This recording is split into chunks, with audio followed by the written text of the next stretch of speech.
ଆଜି ରାତିରେ ବିଛଣାରେ ଶୋଇକି ଏହି ଗୋଟିଏ ମନ୍ତ୍ର କେବଳ 7 ଥର ପଢ଼ି ଦିଅନ୍ତୁ। ଗ୍ୟାରେଣ୍ଟି ଦେଉଛି ବିବାହିତା ନାରୀ ତୁମ ପାଖକୁ ଆସିବା ପାଇଁ ବାଧ୍ୟ ହେବ। ଯାହା ଚାହିଁବେ ତାହା କରିବ।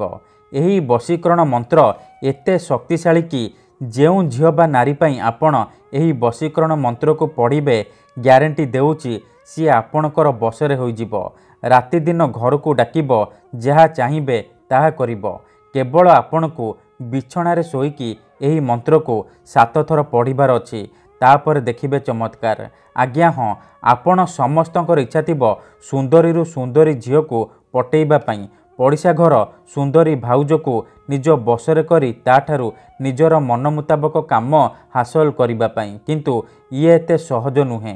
ଏଥିପାଇଁ ଆମର ତନ୍ତ୍ରଶାସ୍ତ୍ରରୁ ମୁଁ ଆଜି ଆପଣଙ୍କ ପାଇଁ ଏମିତି ଏକ ବଶୀକରଣ ନେଇ ଆସିଛି ଯାହାକୁ ଆପଣ କରିଦେଲେ ସୁନ୍ଦରୀରୁ ସୁନ୍ଦରୀ ଝିଅକୁ ମୁହୂର୍ତ୍ତକ ଭିତରେ ନିଜ ବଶରେ କରିପାରିବେ। ବିବାହିତା ନାରୀଠାରୁ ନିଜର ମନ ମୁତାବକ କାମ ହାସଲ କରିପାରିବେ। ଏହି ବଶୀକରଣ କରିବା ପାଇଁ ଆପଣଙ୍କୁ କିଛି ବି ପଇସା ଖର୍ଚ୍ଚ କରିବାକୁ ପଡ଼ିବନି କିମ୍ବା କିଛି ବି କଷ୍ଟ କାମ କରିବାକୁ ପଡ଼ିବନି। ଆପଣ ନିଜ ଘରେ ବସି ବସି ଏହି ବଶୀକରଣକୁ ଅତି ସହଜରେ କରିପାରିବେ। ନିଜ ପସନ୍ଦର ଝିଅ ବା ବିବାହିତା ନାରୀକୁ ନିଜ ବଶରେ କରି ତାଠାରୁ ନିଜର ମନ ମୁତାବକ କାମ ହାସଲ କରିପାରିବେ। କେବଳ ଆପଣଙ୍କୁ କ'ଣ କରିବାର ଅଛି, ନିଜ ବିଛଣାରେ ଶୋଇକି ଏହି ମନ୍ତ୍ରକୁ 7 ଥର ପଢ଼ିବାର ଅଛି। ନମସ୍କାର ଫ୍ରେଣ୍ଡସ୍, ଓଡ଼ିଆ ଫଣ୍ଡା ଚ୍ୟାନେଲକୁ ଆପଣମାନଙ୍କୁ ସ୍ୱାଗତ। ଆଜିର ଏହି ବଶୀକରଣ ଦୁନିଆର ସବୁଠାରୁ ମହାଶକ୍ତିଶାଳୀ ବଶୀକରଣ। ଏହାର ପ୍ରୟୋଗ କେବେ ବି ଖାଲି ଯାଏନି। ଯେଉଁ ଝିଅ ବା ନାରୀ ଉପରେ ଆପଣ ଏହି ବଶୀକରଣକୁ ମାତ୍ର ଗୋଟିଏ ଥର ପ୍ରୟୋଗ କରିଦେବେ ସିଏ ଆପଣଙ୍କର ଗୁଲାମୀ କରିବ, ଆପଣଙ୍କର ଇସାରାରେ ନାଚିବ। ଆପଣ ତାକୁ ଯାହା କହିବେ, ଯେମିତି କହିବେ ସିଏ କରିବ। ତେଣୁ ଯଦି ଆପଣ ଝିଅ ପଟେଇବାକୁ ଚାହୁଁଛନ୍ତି, ବିବାହିତା ନାରୀକୁ ପଟେଇବାକୁ ଚାହୁଁଛନ୍ତି, ତେବେ ଆଜିର ଏହି ଭିଡ଼ିଓଟିକୁ ପୁରା ଧ୍ୟାନ ସହିତ ଶେଷ ପର୍ଯ୍ୟନ୍ତ ଦେଖିବେ। ଏହି ବଶୀକରଣ ସାହାଯ୍ୟରେ ଆପଣ ବର୍ଷ ବର୍ଷ ଧରି ଭାଙ୍ଗି ଯାଇଥିବା ପୁରୁଣା ପ୍ରେମକୁ ଫେରାଇ ଆଣିପାରିବେ। ଶାଶୁ, ନଣନ୍ଦ, ଦିଅର, ଭାଉଜ କାହାକୁ ବି ନିଜ ବଶରେ କରି ତାଠାରୁ ନିଜର ମନ ମୁତାବକ କାମ ହାସଲ କରିପାରିବେ। କିମ୍ବା ଯଦି କେଉଁ ଝିଅ ଆପଣଙ୍କୁ ଧୋକା ଦେଇଛି, ଛାଡ଼ି ପଳେଇଛି, ଆପଣଙ୍କ ସହିତ କଥା ହେଉନି, ଆପଣଙ୍କ ନମ୍ବର ବ୍ଲକ୍ କରିଦେଇଛି, ତେବେ ମାତ୍ର ଥରେ ଆଜି ରାତିରେ ବିଛଣାରେ ଶୋଇକି ଏହି ମନ୍ତ୍ରକୁ 7 ଥର ପଢ଼ିକି ଦେଖନ୍ତୁ। ଗ୍ୟାରେଣ୍ଟି ଦେଉଛି ସେ ଝିଅ ଯେତେ ଦୂରରେ ଥିଲେ ମଧ୍ୟ ରାତିଦିନ ଆପଣଙ୍କ କଥା ଭାବିବ। ନିଜେ ଆସିବ ଆପଣଙ୍କର ପାଦ ତଳେ ପଡ଼ିବ, ଆପଣଙ୍କୁ ଭଲ ପାଉଛି ବୋଲି କହିବ।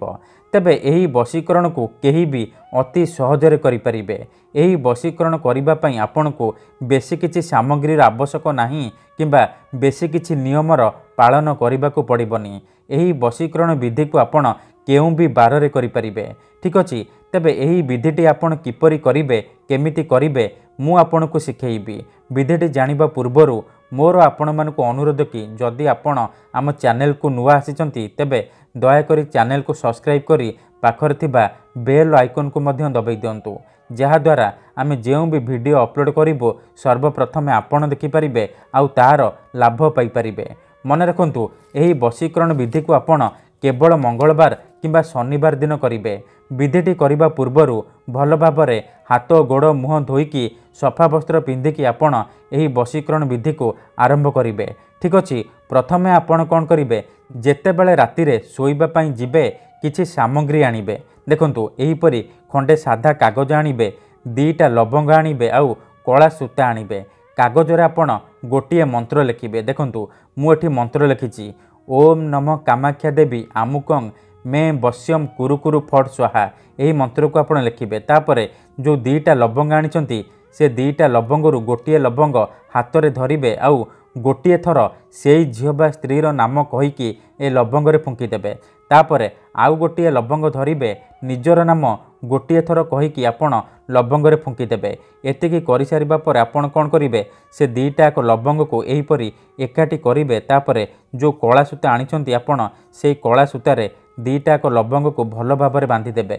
ଧ୍ୟାନ ସହିତ ଦେଖନ୍ତୁ, ମୁଁ ଆପଣଙ୍କୁ ଯେମିତି ଶିଖଉଛି ଆପଣ ଠିକ୍ ସେହିପରି କରିବେ। କାହିଁକିନା ଇଏ ହେଉଛି ମହାଶକ୍ତିଶାଳୀ ବଶୀକରଣ। ଏହାର ପ୍ରୟୋଗ କେବେ ବି ଖାଲି ଯାଏନି। ତେଣୁ ଏହାକୁ ଆପଣ ଭାବିଚିନ୍ତି ପ୍ରୟୋଗ କରିବେ। ଦେଖନ୍ତୁ, 2ଟା ଲବଙ୍ଗ कला सूतार यहीपरि बांधि सारिबा परे आपण कौन करेंगे जो मंत्र कागज लिखिं से कागज उपर ए दुईटाक लवंग को रखिए तापर से कागज को भल भाव मोड़ीदेवे तापर निज बिछना उपरे पूर्व दिग को मुंड करिकी शोइबे आउ ये जो कागज को डाहाण हाथ में मुठेकी धरिबे आखि बंद करिकी सेई झियो बा नारी को मने मने भाबिबे तापर कागजरे जो मंत्र लिखिं से मंत्र को 7 थर पढ़िबे। ओम नमः कामाख्या देवी आमुकं मे बश्यम कुरु कुरु फट स्वाहा आमुकं जगार आपण से झील बा स्त्रीर नाम कहिबे जहाँ आपण निज बसरे करने को चाहते मंत्र को 7 थर पढ़ी सारिबा परे आपण मुठा खोलिबे आउ ए कागजरे गोटे थर फुंकीदेवे एतिकी कर सारिबा परे ए कागज आउ लवंग को सेहीपरि निज शोइबा तकिया तले रखिकी शोई पड़िबे। ग्यारंटी देउची जेउ झील बा नारी पई आपण एही वशीकरण करिथिबे सीए आपणको प्रेमरे दीवानी होइजिबो निजे आसी आपण को भल पाउची बोली कहिबो। धन्यवाद।